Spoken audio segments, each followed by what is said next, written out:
Class 8 में आज हम बात करेंगे, पिछली वीडियो आप ज़रूर देखें, पिछली वीडियो आप देखेंगे तो उससे बहुत बड़ी हेल्प मिल जाएगी।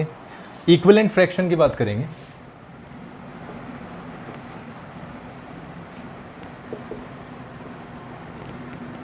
इक्विवेलेंट फ्रैक्शन यानी एक ऐसा फ्रैक्शन जो इक्विवेलेंट हो, यानी समान हो, बराबर हो। और ये आपका चैप्टर नंबर 1 है और चैप्टर नंबर 1 का नाम है आपका rational number. Rational number, equivalent fraction. जैसे एग्जाम्पल नंबर 6 मैंने उठाया है, एग्जाम्पल नंबर 6, और उसमें आपको 3/5 के 4 इक्विवेलेंट फ्रैक्शन लिखने हैं। 4 इक्विवेलेंट फ्रैक्शन, ठीक है। किसके? 3/5 के। बिल्कुल सिंपल, आपको कुछ नहीं करना। यहाँ पर सॉल्यूशन आप डालेंगे, सॉल्यूशन आपने डाला और उसके बाद में 3/5 जो कि पहला होगा, इसमें आप किसी भी संख्या से ऊपर नीचे सेम संख्या से आपको मल्टीप्लाई करना है। ध्यान रखने वाली बात यह है कि अगर एक संख्या से ऊपर मल्टीप्लाई हुआ है, उसी संख्या से नीचे भी मल्टीप्लिकेशन होना है, और होना भी ज़रूर है। एक से आप मल्टीप्लाई करेंगे तो उससे कोई फ़र्क नहीं पड़ता। तो हम क्या करते हैं, 2 से हम स्टार्ट करते हैं। 2 से ऊपर किया और 2 से नीचे, और हमें मिला 2 3 6, 2 5 10। पहला इक्विवेलेंट फ्रैक्शन 6/10।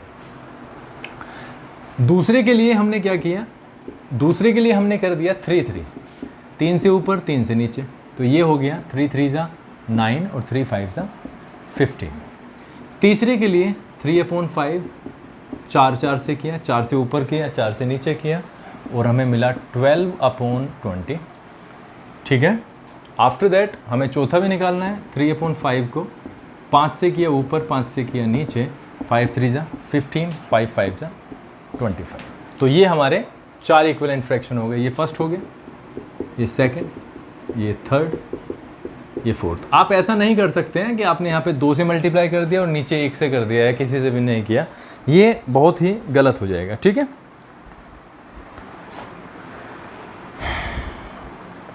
चलो, इसी में आएगा असेंडिंग डिसेंडिंग। जब एक्सरसाइज हम पढ़ेंगे तो हम डिसेंडिंग, असेंडिंग डिसेंडिंग की बात करेंगे।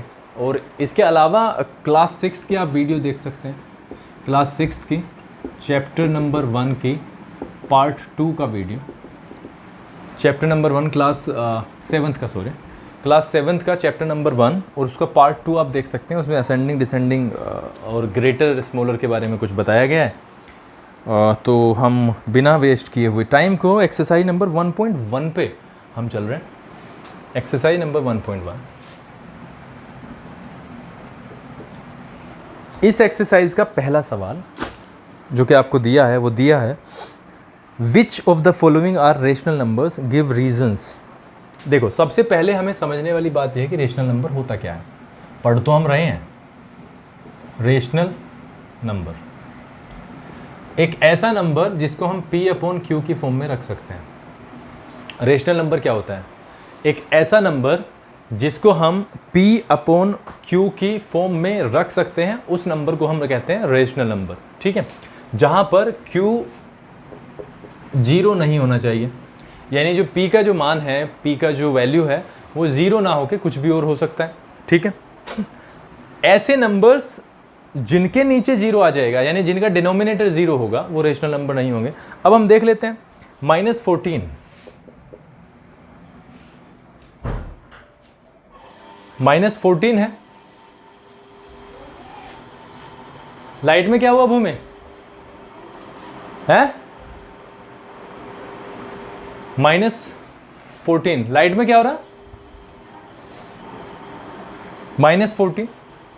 -14 को हम -14/1 लिख सकते हैं। 1 तो सभी का डिनोमिनेटर हो सकता है, होता है। क्या हुआ लाइट में, क्या हुआ?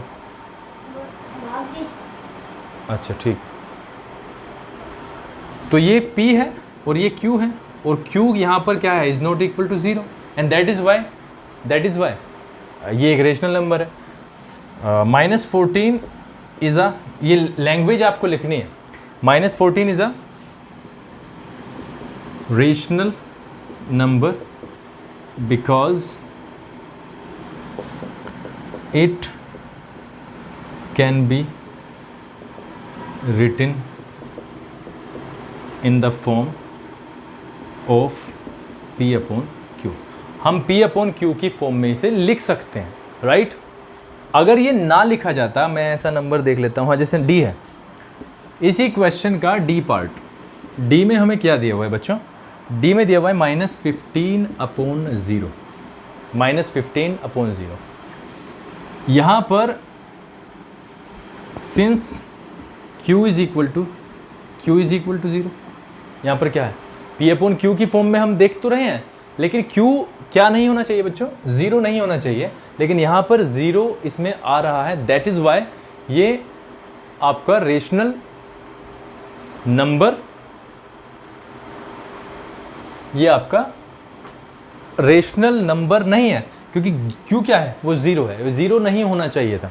तो लिखते हैं language as Q is equal to 0 and so it cannot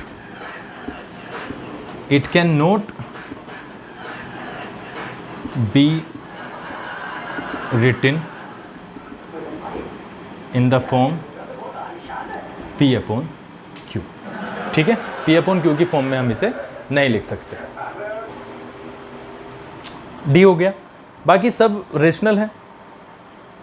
जब भी 0 आएगा तो आपको लिखना है कि वो रेशनल नहीं होता। ठीक है,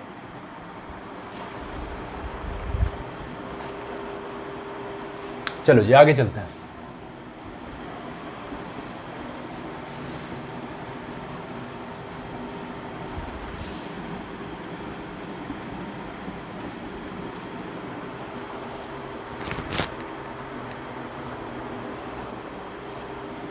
सवाल नंबर 2 की तरफ बढ़ते हैं।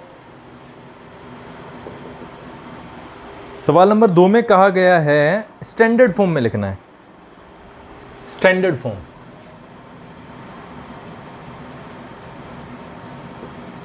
स्टैंडर्ड फॉर्म में बिल्कुल आप सिंपल भाषा में समझिए। अगर कोई एक हमारे पास में, मैं एक एग्जांपल ले लेता हूँ। एग्जांपल है हमारे पास में 8 अपॉन 16। ये मैंने एक एग्जांपल लिया है, इसको हमें स्टैंडर्ड फॉर्म में लिखना है। स्टैंडर्ड फॉर्म का ये मतलब हुआ जब 8 और 16 के मध्य, यानी 8 और 16 का कोई भी कॉमन फैक्टर न रहे एक के अलावा। एक तो सभी का फैक्टर होता है, एक सभी को काट देता है। 8 और 16 का एक के अलावा कोई भी कॉमन फैक्टर ना हो।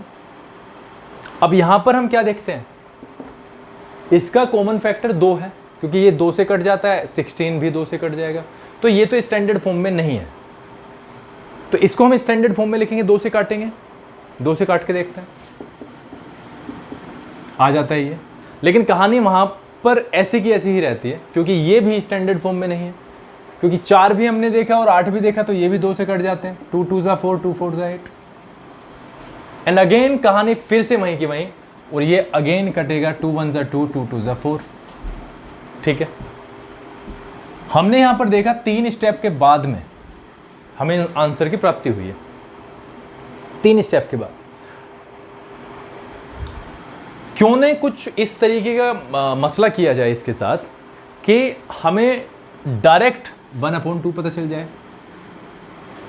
और इस केस में हम क्या करेंगे, इस केस में हम करेंगे 8 और 16 का हम HCF निकालेंगे, 8 एंड 16 का HCF निकालेंगे। वो भी नहीं,